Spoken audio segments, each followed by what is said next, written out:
Hello बच्चों, कैसे हैं आप सब। उम्मीद करती हूँ कि आप सब ठीक है। तो आज हम रिप्रोडक्टिव हेल्थ फॉर नीट, अगर क्लास 12 में आप हैं तो भी आप देख सकती है। I will make it as short as possible. सब टॉपिक्स कवर करेगी वन बाय वन। तो देखो, इसमें मैं NCERT लाइन बाय लाइन कर रही हूँ, तो इसलिए मैंने बोला कि क्लास 12 के लिए ये कितने नीडेड होगा वो मुझे नहीं पता, पर ज़रूर नीट के लिए ये द बेस्ट वीडियो बनाने की कोशिश में करेगी। तो ये ना थोड़ा इट्स वो क्लियर नहीं है। I am really sorry for that. तो मैं वो पढ़ेगी। तो देखो, why is it significant to maintain reproductive health and what are the methods. India में पहले एक्शन प्लान्स रिप्रोडक्टिव हेल्थ के लिए इंडिया में की थी पहले क्या, फैमिली प्लानिंग। तो वो 1951 में करना शुरू किया था फैमिली प्लानिंग, और डिकेड्स पर पास हो गया था वो। तो इसमें बहुत सारी पॉपुलर नेम है इसका, reproductive and child health care. ये क्यों स्टार्ट किया था हमारे भारत में, एक दो पेज पढ़ने के बाद आपको खुद समझ आएगी, वेट करो। तो इसमें हेल्थी सोसाइटी का एक वो इसके हेल्थी सोसाइटी प्रोवाइड करने के लिए स्टार्ट किया था। क्योंकि हमारे देश में ऐसा होता है कि बहुत सारे लोग जो गवर्नमेंट हॉस्पिटल वगैरह हॉस्पिटल में जाते हैं क्योंकि उन्हें फाइनेंशियली प्रोवाइड नहीं कर पाते, और वो बहुत प्रॉब्लम पे लीड करता है due to decreased medical facility. तो इसीलिए उन लोगों ने स्टार्ट किया reproductive and child health care programme. तो इसमें बहुत सारी चीज़ें थी, ऑडियो विजुअल प्रिंट मीडिया का मॉडल, जिसमें अगर पॉपुलेशन बढ़ गया तो क्या होगा, अगर आप रिप्रोडक्शन सही तरह से नहीं कर रहा है तो क्या होगा, ये सब कह रहा था। पेरेंट्स, बाकी बहुत सारी क्लोज रिलेटिव्स, टीचर्स, इसमें बहुत सारी लोगों की रोल्स भी हैं। तो ये सब बहुत ही कॉमन सा नॉलेज है, ये तो आपको बिल्कुल भी एग्ज़ाम में नहीं आने वाली है ना। तो यहाँ से इम्पोर्टेंट हो रही है ये चैप्टर, और वो 1951 फैमिली प्लानिंग इंडिया में पहले स्टार्ट किए थे, और वो भी 1951 में है, और वो आपको याद रखनी ही पड़ेगी।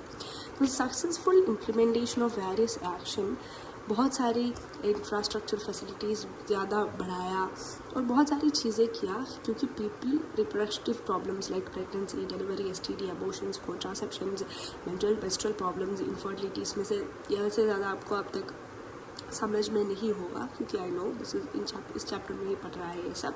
तो 3 चीज़ें हैं, प्रेगनेंसी, मेंस्ट्रुअल प्रॉब्लम्स, ये तो आपको आनी चाहिए, क्योंकि पहली चैप्टर है वो है उसके नाम क्या था, ह्यूमन रिप्रोडक्शन है। तो better techniques and new strategies, इसमें एमनियोसेंटेसिस इसका बैन किया गया। क्यों? एमनियोसेंटेसिस क्या है? एमनियोसेंटेसिस एक चीज़ है, वो हमें सेक्स डिटर्मिनेशन के लिए यूज़ करता है। आपको तो पता ही होगा हमारे इंडिया में ये आजकल बैंड है। वो क्यों है बैंड? क्यों है? क्योंकि फीमेल फेटिसाइड बढ़ता जा रहा था। क्या है फीमेल फेटिसाइड? अब यार ये तुम क्या कहते चलते जा रहे हो। फीमेल फेटिसाइड ये होता है कि अगर बच्ची है, एमनियोसेंटेसिस करके सेक्स डिटर्मिन किया और खबर आया कि एक लड़की होने वाले है, तो वो फेटिसाइड के लिए रेडी होता है। वो क्या फ्यूनरल बनाती है, before pregnancy itself they make a funeral for the baby and all. तो वो बहुत बड़ी प्रॉब्लम हो गया, तो इसमें इसका बैन कर दिया गया। और पर ये सिर्फ सेक्स डिटर्मिनेशन के लिए नहीं है, बहुत सारी जेनेटिक डिसऑर्डर्स होते हैं ना, डाउन सिंड्रोम, हीमोफिलिया, ये सब आप principles of inheritance and variation में पढ़ेगी, वो भी मैं लेंगी, मेरे चैनल पे ज़रूर देखना। तो वो सब डिटर्मिन करने के लिए भी हम ये यूज़ करते हैं। तो पर ऐसा होता है कि सहेली क्या है? सहेली बहुत सारे कॉन्ट्रासेप्टिव्स होते हैं। कॉन्ट्रासेप्टिव्स क्या है? कॉन्ट्रासेप्टिव्स क्या है वो आपको तो पता ही होगा, कि कोर्टस करते भी ऐसे you can stay away from reproduction, you can stay away from pregnancy, वही है कॉन्ट्रासेप्टिव्स। तो कॉन्ट्रासेप्टिव्स इंडिया में बहुत कॉमन कॉन्ट्रासेप्टिव है सवेली, वो एक ओरल कॉन्ट्रासेप्टिव है। ओरल कॉन्ट्रासेप्टिव मीन्स मेडिसिन है, और वो ना फीमेल्स को यूज़ करने पड़ते थे, मेल्स को नहीं, फीमेल्स को। तो वो किसने बना दिया था? Central drug research institute, CDRI, ये बहुत इंपॉर्टेंट है फॉर द नीट वालों। Central drug research institute CDRI इन लखनऊ। ओके, लखनऊ है तो इंडिया है। ओके, तो सेक्स रिलेटेड मैटर्स के लिए, क्योंकि medically assisted delivery is best. अगर डिलीवरी के बाद जो नटाल पोस्ट नटाल केयर होता है, इसके लिए करना था। तो यह सब अगर हम करेंगी कि मेडिकली ये सब फैसिलिटीज़ हम देगी, तो इन्फेंट मोर्टालिटी रेट और मैटरनल मोर्टालिटी रेट बहुत कम हो जाएगी। क्योंकि बहुत सारी केस में होता था कि डिलीवरी के टाइम में या तो माँ या तो बच्चा या तो दोनों मर जाते हैं। तो इन सब से हम बहुत सारी दूर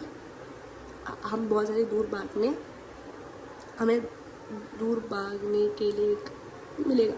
increase number of couples with small families, ये सब आजकल इम्प्रूव कर रहा है। और इसका एक क्या है, हम दो हमारे दो, वी टू आवर टू, है ना। तो देखो, population stabilisation and birth control.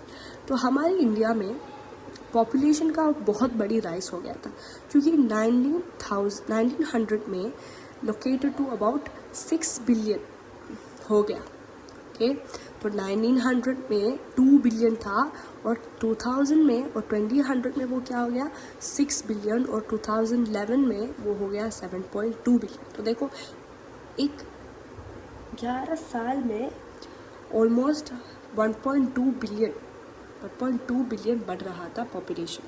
तो इसको कंट्रोल करना था। इंडिया में भी ऐसे ही हुआ था। इंडिया में 350 मिलियन था पहले, इंडिपेंडेंस 1947 उस समय पे 350 मिलियन था, और ऐसे बढ़ गया कि वो बन गया 1.2 बिलियन इन 2011। तो इसकी वजह क्या है? इसके डेथ रेट कम हो गया, मैटरनल मोर्टालिटी कम हो गया, इन्फेंट मोर्टालिटी रेट कम हो गया, ये सब कम हो गया। और ये भी हो गया कि रिप्रोड्यूसिबल एज में जितने लोग हैं वो बढ़ गया। ओके, तो ये वो बढ़ गया, डेथ रेट कम हो गया, IMR कम हो गया, IMR कम हो गया, और रिप्रोड्यूसिबल एज में जो बच्चे हैं, जो लोग हैं, वो भी बढ़ गया। ओके, तो reproductive child health programme RCH programme में 2011 का सेंसस रिपोर्ट में the population growth rate was less than 2%। हाँ, तो वो बहुत कम थे, less than 2%, rate at which our population could increase rapidly. क्योंकि पॉपुलेशन ग्रोथ रेट इतने बढ़ रहा है, तो पॉपुलेशन इससे भी ज़्यादा बढ़ सकते थे।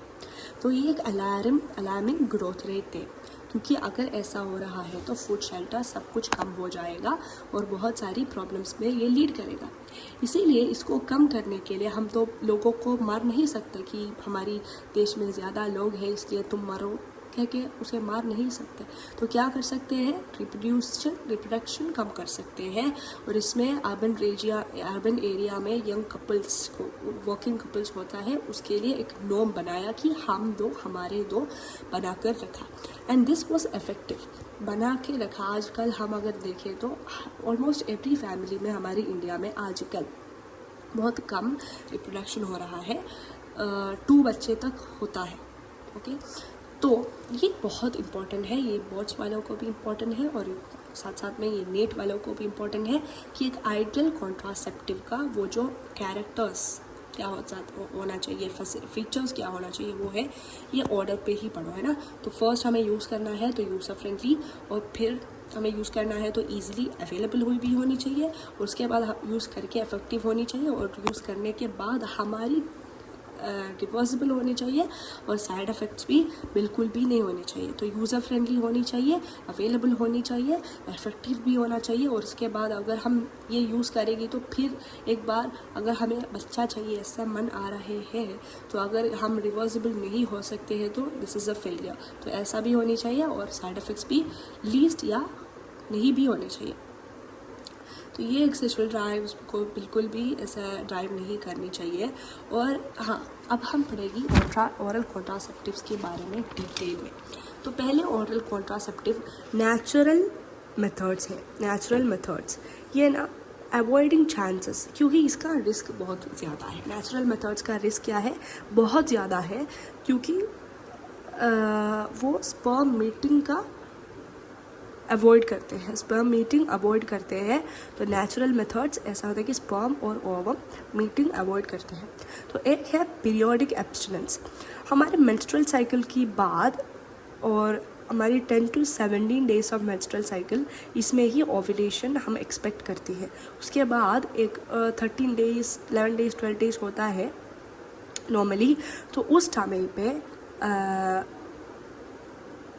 फर्टाइल पीरियड नहीं, फर्टाइल पीरियड के बाद उस समय पे ऐसे ओव्यूलेशन का चांसेस बहुत कम है। वी नॉट श्योर, पर चांसेस बहुत कम है। The second method is withdrawal और कोइटस इंटरप्ट, कि just before the ejaculation happens हम पेनिस को विड्रॉ करते हैं। तो ऐसे भी एक मेथड है। फिर है लैक्टेशनल अमेनोरिया। लैक्टेशनल अमेनोरिया एक फैक्ट पे बेस्ड है कि हमारी फर्स्ट जो 6 months after the child birth, 6 months, okay, long breast feed होता है। पर ये लॉन्ग 2 years अगर ब्रेस्ट फीडिंग कर रहा है तो 2 years पे ऐसा नहीं होगा, ऐसा कुछ भी नहीं है। पर पहले 6 months पार्चुरेशन क्या है आप में पढ़ा ही तो है। Parturition means the expulsion of baby है या डिलीवरी है। तो उसके बाद 6 months lactation period, effective lactation period में हम ये प्रेग्नेंट होने का चांसेस बहुत कम है। तो इसका रिस्क बड़ा है, पर साइड इफेक्ट कुछ भी नहीं होगा। तो वो एक अच्छी चीज़ है, पर बुरी चीज़ भी है। ओके, तो इन बैरियर मेथड में पहला है कॉन्डम्स। ये फीमेल्स के लिए होता है और मेल्स के भी होता है। ये रबर या लैटेक्स शीट से बना गया है और ये पेनिस को कवर करने के लिए है, और vagina and cervix in the female. तो कोइटस के जस्ट बिफोर हम कि अगर कोई सीमेन इजैकुलेट करे तो फीमेल रिप्रोडक्टिव ट्रैक्ट में नहीं आनी चाहिए, एंटर नहीं करनी चाहिए। तो ये है एक चीज़। इंडिया में बहुत पॉपुलर कॉन्डम ब्रांड है निरोध। ओके, निरोध याद रखना। Use of condom has increased in recent years, क्योंकि वो STIs, सेक्सुअली ट्रांसमिटेड इन्फेक्शन, और एड्स क्या होता है? आर्टिफिशियल इम्यूनो डेफिशिएंसी सिंड्रोम ना। एक और चीज़ था, आई जस्ट डोंट रिमेंबर। तो बहुत फीमेल एंड मेल कॉन्डम्स वो दोनों डिस्पोजेबल है, क्योंकि और एक चीज़ है कि सेल्फ इंसर्टेड है, क्योंकि प्राइवेसी मेंटेन कर पाएगी। और भी बहुत सारी बैरियर मेथड्स हैं। डायफ्राम, सर्विकल कैप्स, वॉल्स, ये भी यूज़ करते हैं, पर कॉन्डम्स की तरह उतना पॉपुलर नहीं है। वो ये भी एंट्री ऑफ स्पर्म्स को प्रिवेंट करते हैं। ये भी रियूजेबल है। इसमें बहुत सारे स्पर्मिसाइडल क्रीम्स, जेलीज, ये सब यूज़ करते भी हैं। अब देखते हैं इंट्रा यूट्राइन डिवाइसेस। तो हमने देखा नेचुरल मेथड, फिर बैरियर मेथड, और थर्ड है intra uterine devices. These devices are inserted by doctors। तो इसमें आपको प्राइवेसी नहीं होगा, क्योंकि हमें डॉक्टर्स की हेल्प चाहिए। तो ये डिवाइसेस हमारी डॉक्टर्स क्या इंसर्ट करेगी। तो इसमें नॉन मेडिकेटेड है लिपस लूप। नॉन मेडिकेटेड आईयूडीज़ का एग्जाम्पल है लिपस लूप। कॉपर रिलीजिंग आईयूडीज़ का एग्जाम्पल है कॉपर टी, कॉपर 7, मल्टीलोड 375, बहुत इंपॉर्टेंट है यार। हार्मोन रिलीजिंग आईयूडीज़ का एग्जाम्पल है प्रोजेस्टासर्ट LNG-20, बहुत इंपॉर्टेंट है। Non medicated lips loop intrauterine devices हमें इंसर्ट करती है एक डॉक्टर्स की हेल्प से। आईयूडीज़ इंक्रीजेज, ये फीमेल्स के लिए होता है ना। आईयूडीज़, तो इस पर फैगोसाइटोसिस क्या होता है कि फैगोसाइटोसिस क्या होता है? I don't know another word of phagocytosis, Hindi में नहीं आता है, मैं मलयाली है तो अच्छी तरह से ये सब नहीं आता मुझे। फैगोसाइटोसिस ब्रीडिंग ये मैं क्या बोलूँ यार, okay. Within the uterus and the copper ions released to suppress sperm motility and fertilizing capacity। और कॉपर आयन्स अगर कॉपर रिलीजिंग है तो इसमें कॉपर आयन रिलीज करता है और ये ना स्पर्म मोटिलिटी और फर्टिलाइजिंग कैपेसिटी को कम्प्लीटली सप्रेस करते हैं। हार्मोन रिलीजिंग आयोडीज क्या थे एग्जाम्पल्स, प्रोजेस्टासर्ट और LNG-20। तो इसमें कॉपर रिलीजिंग आयोडीज में मैं क्या कह रही थी, एक्सेप्टर मेथड, ये आईयूडीज इंट्रा यूट्राइन डिवाइसेस ये हमारी इंडिया में वाइडली एक्सेप्टेड है। देखते हैं ओरल एडमिनिस्ट्रेशन बहुत it was not a good thing, क्योंकि ओरल अगर स्मॉल डोज भी अगर हम कर रहा है तो हमारे बहुत सारे साइड इफ़ेक्ट होते थे, तो स्मॉल डोज ही लेना था। प्रोजेस्टेरोन ईस्ट्रोजन कॉम्बिनेशन का कॉन्ट्रासेप्टिव मेथड था, तो ये मेडिसिन है ना, तो इसका साइड इफ़ेक्ट तो ज़्यादा है, हम सोच सकते हैं। तो ये टैबलेट्स के रूप में हम यूज़ करते हैं और इसको हम पिल्स बोलते हैं, इसीलिए हम इसको पिल्स बोलते हैं। तो पिल्स ना हम 21 डेज़ के लिए, ओके, मेंस्ट्रुअल साइकिल का हर दिन except the day of 1 to 5 which is basically the menstrual period। तो उस समय उस समय लेने की ज़रूरत नहीं थी, पर बाकी 21 days you had to take it. तो ये बहुत, अगर एक भी दिन नहीं लिया तो वो ना रिस्क बढ़ा सकते हैं। तो ये क्या करते हैं, ये ओव्यूलेशन भी इनहिबिट करते हैं और इम्प्लांटेशन भी इनहिबिट करते थे और सर्वल म्यूकस का क्वालिटी ऑल्टर भी करते थे और इसीलिए एंट्री ऑफ स्पर्म्स रिटार्ड करते थे। तो पिल्स बहुत इफ़ेक्टिव थे, लेसर साइड इफ़ेक्ट थे, फीमेल्स को बहुत पसंद थे। पर ये पसंद है, साइड इफ़ेक्ट नहीं होना, पर आप ही सोचो 21 days every month a person is taking pills, तो इसका साइड इफ़ेक्ट तो कभी कभी हो जाएगी, है ना। तो सहेली, मैंने कहा था central drug research institute CDRI ने सहेली नाम के एक ओरल कॉन्ट्रासेप्टिव बनाया था और ये बहुत वेल एक्सेप्टेड है। तो इसका क्या था कि ये वंस अ वीक थे, एक पिल एक वीक में, एक हफ्ते में एक बार। ये बहुत, क्योंकि इसको हाई कॉन्ट्रासेप्टिव वैल्यू भी थी, साइड इफ़ेक्ट भी बहुत कम थे। अब देखते हैं इंजेक्शंस और implants under the skin. Implants बहुत पेनफुल होते हैं क्योंकि वो हमारी इंजेक्शन की तरह हमारे स्किन पे इंसर्ट करके वही ही रखते हैं, लेते नहीं है स्किन से बैक, ओके। तो फीमेल्स इंजेक्शन और इम्प्लांटेशन अंडर द स्किन, सो इसका मोड ऑफ एक्शन पिल्स के ही जैसा है, इफेक्टिव पीरियड भी मच लॉन्गर थे। एडमिनिस्ट्रेशन प्रोजेस्टेरोन या ईस्ट्रोजन प्रोजेस्टेरोन कॉम्बिनेशन यूज़ करते थे, पर इसका एक चीज़ थे कि कॉइटस के बाद 72 आवर्स के इस टाइम पीरियड में अगर वो आप ले गए तो भी वो इफ़ेक्टिव होते थे। और इसीलिए रेप के ऐसा कैजुअल अनप्रोडक्टिव इंटरकोर्स के समय में अगर कुछ गड़बड़ हुआ ऐसा लगता है तो ये लेते थे लोग, क्योंकि after coitus 72 hours it was effective. और देखते हैं सर्जिकल मेथड्स। सो इसमें क्या होता है कि स्टरलाइजेशन होता है, क्योंकि इनफर्टाइल बनाते हैं। ये टर्मिनल मेथड है, इसके बाद हम कुछ भी नहीं कर सकते, रिवर्सिबल नहीं है, इसको हम रिवर्स नहीं कर सकते। तो क्या होता है कि अगर मेल पे अगर ये कर रहा है, टर्मिनेशन मेथड अगर मेल पे कर रहा है तो स्टेरिलाइजेशन वैसेक्टोमी है, इसका नाम है वैसेक्टोमी। और अगर फीमेल में है तो ट्यूबेक्टोमी। वैसेक्टोमी में वैस डिफरेंस की थोड़ा भाग हम इंसाइज कट करते हैं और ये हम स्क्रोटम पे टाई करके स्क्रोटम पे रखते हैं। ट्यूबेक्टोमी में फेलोपियन ट्यूब का थोड़ा सा भाग कट करते हैं और एब्डोमेन या वजाइना में टाई अप करते हैं। तो दिस टेक्निक्स इफेक्टिव है, पर रिवर्सिबिलिटी कभी कभार नहीं होते, वेरी पुअर होते हैं। तो ये इम्पोर्टेंट नहीं है, ये हम ये हमें पढ़ने की भी ज़रूरत नहीं है। तो देखते हैं मेडिकल टर्मिनेशन ऑफ प्रेगनेंसी। क्या होता है मेडिकल टर्मिनेशन ऑफ प्रेगनेंसी या इंड्यूस्ड एबॉर्शन, MTP? तो ये है हमारी दुनिया में 45 to 50 मिलियन, ये याद रखना, ये 45 to 50 मिलियन, ये मैंने कहा था ना 2% पॉपुलेशन ग्रोथ रेट, ये भी याद रखना है ना, वो भी इम्पॉर्टेंट है। तो ये 45 to 50 मिलियन MTPs हमारी हर साल हमारी दुनिया में हो रहे हैं। इसमें 1/5 हमारी क्योंकि हमारी पॉपुलेशन का 1/5 है, सॉरी पॉपुलेशन का नहीं, कंसीव्ड प्रेगनेंसी का। तो MTP एक्सेप्ट करना है या लीगलाइज करना है, ये सब हमारी एक कंट्री की, एक देश की राइट है। तो हमारी इंडिया में लीगलाइज किया था, पर थोड़ा कंडीशन है कि इसकी मिसयूज़ मत करें। और ये MTPs बहुत सेफ होता है फर्स्ट ट्राइमेस्टर में, 12 वीक्स ऑफ प्रेगनेंसी।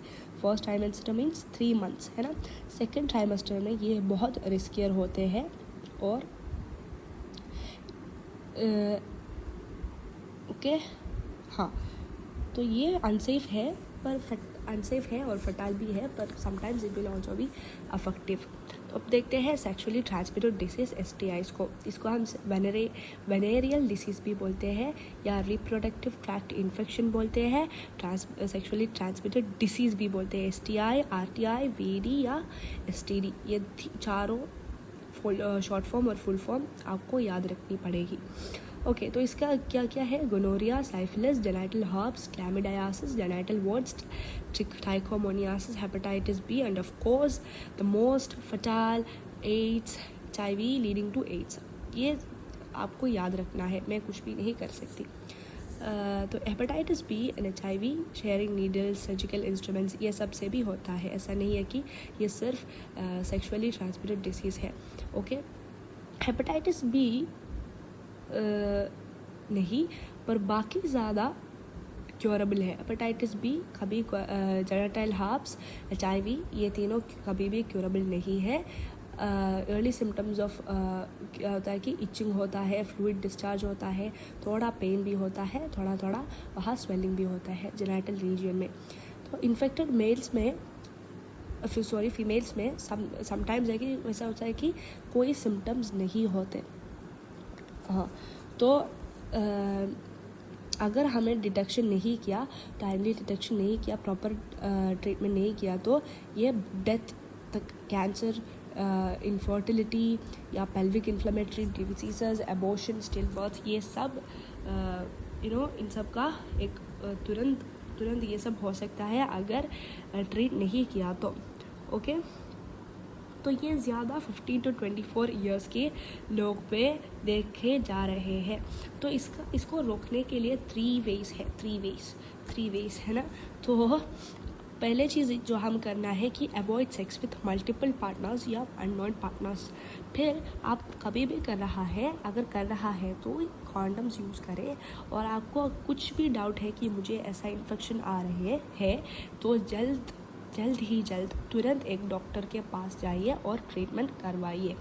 तो लास्ट पार्ट है, हम जा रहे हैं इनफर्टिलिटी। तो आपको पता ही होगा इनफर्टिलिटी क्या है, क्या होता है इनफर्टिलिटी। ये होता है कि large number of couples all over the world including India infertile है। ओके, वो अनेबल है चिल्ड्रन को प्रोड्यूस करना। अनप्रोटेक्टेड कोइटस, सेक्सुअल कोहैबिटेशन वो करते हैं, फिर भी एक बच्चे को प्रोड्यूस करने के लिए वो अनेबल है। इसलिए हमारी भारत में, हमारी दुनिया में बहुत सारी टेक्नोलॉजीज़ लेकर आए, असिस्टेड रिप्रोडक्टिव टेक्नोलॉजी या ART, ये याद रखना, आर्ट। पहले चीज़ है in vitro fertilisation. In vitro fertilisation में क्या होता है कि विट्रो, ये याद रखना। ओके, तो इसमें क्या होता है कि एम्ब्रियो ट्रांसफ़र भी करते हैं। तो इसको हम टेस्ट ट्यूब बेबी प्रोग्राम भी कहते हैं। ओवा फ्रॉम द वाइफ या donor and the sperm from the, इसमें क्या होता है कि टेस्ट ट्यूब बेबी प्रोग्राम में वाइफ से या डोनर से लिए गए ओवा और हस्बैंड से या डॉटर से लिए गए हेल्थी स्पर्म को हम लेबोरेटरी कंडीशन में फ्यूशन करके जाइगोट बनाती है। तो जाइगोट अगर zygote और early embryos when it has up to 8 blastomeres, blastomeres क्या होता है, ह्यूमन रिप्रोडक्शन में आपने बड़ा ही होगा। तो हाँ तो क्या है, लेबोरेटरी कंडीशन में बना के अगर अप टू 8 ब्लास्टोमेयर कंडीशन है तो जिफ्ट करते हैं। जिफ्ट का फुल फॉर्म आप याद रखना, जाइगोट इंट्रा फलोपियन ट्रांसफर। देखो जाइगोट है, फलोपियन भी है, तो क्या कर रहा होगा, इंट्रा भी है, तो जाइगोट को हम ट्रांसफ़र कर रहे हैं फलोपियन के अंदर, जाइगोट को ट्रांसफ़र कर रहे हैं फलोपियन के अंदर, है ना। तो अगर ज़्यादा 8 से ज़्यादा ब्लास्टोमेयर्स है तो डायरेक्ट हम क्या करेंगे, यूटरस के अंदर ट्रांसफॉर्म करेगी, इंट्रा यूटराइन ट्रांसफर, यूटरस के अंदर ट्रांसफॉर्म करेगी। ओके, अब देखते हैं इन वाइवो फर्टिलाइजेशन। ओके, कि फीमेल्स में, फीमेल को ऐसा होता है कि वो कभी कभार ऐसा होता है कि फीमेल्स एक अच्छे से एनवायरनमेंट दे सकते हैं फर्टिलाइजेशन का, पर प्रॉब्लम ऐसा होता है कि वो ओवा नहीं प्रोड्यूस कर सकते हैं। तो इस एक चीज़ में हम क्या करते हैं, हम ओवम को ले जाके गमीट्स को फीमेल के अंदर गुजाती है और वहाँ से फर्टिलाइजेशन करके चीज़ें करते हैं। तो अब देखते हैं गिफ्ट क्या होता है, transfer of ovum collected from a donor to fallopian. ये इन वाइवो फर्टिलाइजेशन में ही यूज़ करते हैं कि देखो फीमेल उसको ओवा प्रोड्यूस नहीं कर सकते, पर वो फर्टिलाइजेशन के ज़्यादा एनवायरनमेंट प्रोवाइड कर सकते हैं।